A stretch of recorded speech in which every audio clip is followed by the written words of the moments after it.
Raipur highway ఇసుక డాంప్లో site.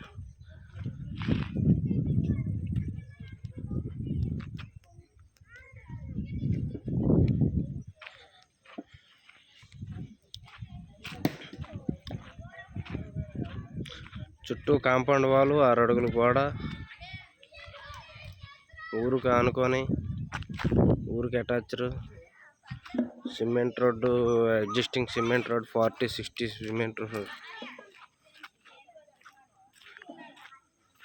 Open drainage, land conversion, children పార్కులు, రోడ్లలో నీడనిచ్చే ఆహ్లాదకరమైన చెట్లు, అందమైన వాతావరణంలో కొత్త వలసకి 5 కిలోమీటర్లు, ఆర్టీసీ కాంప్లెక్స్కి 30 కిలోమీటర్లు, మన ఎన్ఐడి కొత్త రోడ్డుకి 20 కిలోమీటర్లు మాత్రమే.